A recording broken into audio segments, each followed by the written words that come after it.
फिर से आपका स्वागत है रीड बुक क्लब में। अगर आप चैनल पे नए हैं तो चैनल को सब्सक्राइब कर दीजिए, लाइक कर दीजिए और शेयर कर दीजिए। हेलो हाय दोस्तों, चलिए शुरू करते हैं आज के दिन एक और ही बेहतरीन ऑडियो बुक समरी के साथ, जिस बुक का नाम है the parable of the pipeline. इस ऑडियो बुक समरी को दोस्तों हम चैप्टर बाय चैप्टर सुनेंगे। चैप्टर 1। पाब्लो और ब्रूनो नाम के दो युवा अगल बगल में रहते थे। वे दोनों ही प्रतिभाशाली और मेहनती थे। उन्हें तो बस एक अवसर की जरूरत थी। एक दिन उन्हें वह अवसर मिल गया। गाँव वालों ने दो आदमियों को नियुक्त करने का निर्णय लिया जो नजदीकी की नदी से पानी लाकर शहर के चौक के हौज में डाले। यह नौकरी पाब्लो और ब्रूनो को मिल गई। शाम तक उन्होंने शहर के हैज को लबालब भर दिया था। गांव के मुखिया ने उन्हें पानी की हर बाल्टी के लिए एक पेनी का भुगतान किया। हमारा सपना सच हो गया, ब्रूनो चिल्लाया, लेकिन पाब्लो को भारी बाल्टियों धोने की वजह से उसकी पीठ में दर्द हो रहा था और उसके हाथों में छाले पड़ गए थे। उसने संकल्प लिया कि वह नदी से गांव तक पानी लाने का कोई ज्यादा अच्छा उपाय सोचेगा। जब वे दोनों अगली सुबह अपनी अपनी बाल्टियां उठाकर नदी की तरफ जाने लगे तो पाब्लो ने कहा, ब्रूनो, मेरे पास एक योजना है। चंद सिक्कों के बदले में दिन भर बाल्टियां धोने के बजाय क्यों ना हम नदी से गांव तक पाइपलाइन बना ले। ब्रूनो ने कहा, पाब्लो, हमारे पास एक बेहतरीन नौकरी है। मैं एक दिन में 100 बाल्टियां उठा सकता हूँ। एक बाल्टी के बदले एक पेनी मिलता है, यानी दिन भर के $1। अपनी पाइपलाइन के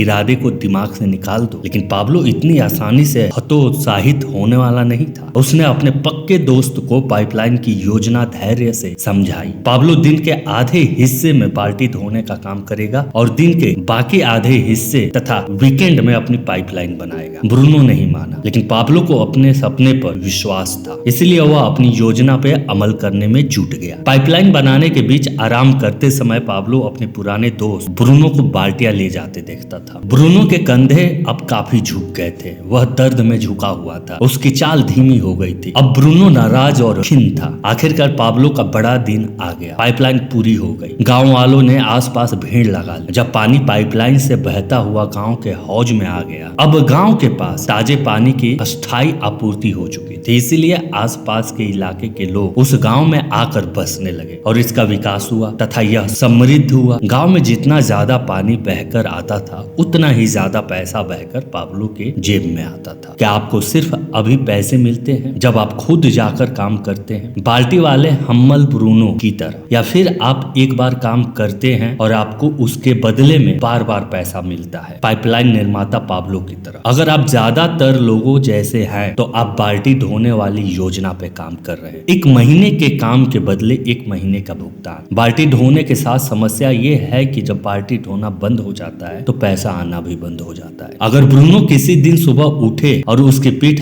अकड़ी हुई हो और वह बिस्तर से न उठ पाए, उस दिन उसे कोई पैसा नहीं मिलेगा। यही बाल्टी धोने वाली हर नौकरी में होता है। बाल्टियां चाहे कितनी ही बड़ी क्यों ना हो, वे अंततः सूख जाएंगी। दूसरी तरफ पाइपलाइन हमेशा कायम रहेगी, लेकिन पाइपलाइन बनाने के खातिर त्याग करना पड़ता है। पाइपलाइन अपने आप नहीं बन जाती, उन्हें बनाने के लिए आपको समय निकालना पड़ता है और मेहनत करनी होती है। दोस्तों, अगर आप लीवरेज के लाभों का आनंद लेना चाहते हैं तो आपको भी वह करने की जरूरत है कि पाब्लो जैसे पाइपलाइन निर्माताओं ने किया। अपने समय और धन की लीवरेजिंग करने की प्रणाली आज ही खोजें और आने वाले कल में एक बड़े पुरस्कार का आनंद लें। मैं आपको एक और कहानी इसी बुक से सुनाता हूँ, जिससे आप कंपाउंडिंग, शेयर मार्केटिंग और म्यूचुअल फंड के बारे में आसानी से समझ पाएंगे। चैप्टर 2। चीन का एक प्राचीन सम्राट शतरंज नामक एक नए खेल से प्रेम करने लगा। सम्राट ने शतरंज इजाद करने वाले को पुरस्कार देने का निर्णय लिया। उसने आविष्कारक को शाही महल में तलब किया और अदालत के सामने घोषणा की, आविष्कारक की एक इच्छा पूरी की जाए। मेरी इच्छा ये है कि आप मुझे चावल का एक दाना दे दें। बस चावल का एक दाना? हैरान सम्राट ने पूछा। देखिए, शतरंज की विसात के पहले चौखाने के लिए सिर्फ एक दाना, आविष्कारक ने कहा। फिर दूसरे चौखाने के लिए उसे दोगुना करके 2 दाने कर दे। तीसरे चौखाने के लिए 4 दाने, और तब तक जब तक कि चावल का अकेला दाना शतरंज की विसात के सभी चौखाने से दुगुना ना हो जाए। बस मेरी इतनी ही इच्छा है। सम्राट बहुत खुश हुआ। मुझे इतने सस्ते में इतना अद्भुत खेल मिल रहा है, मंजूर है। सम्राट चिल्लाया, शतरंज की बिसात बिछाओ उठाओ और यहाँ मौजूद हर व्यक्ति को हमारे अनुबंध का गवाह बना दो। पूरा दरबार शतरंज की बिसात के चारों ओर इकट्ठा हो गया। रसोई का सेवक चावल का आधा किलो का थैला लेकर आया और इसे आविष्कारक को थमा दिया। इसके बाद आविष्कारक बोर्ड पे चावल के दाने रखने लगा और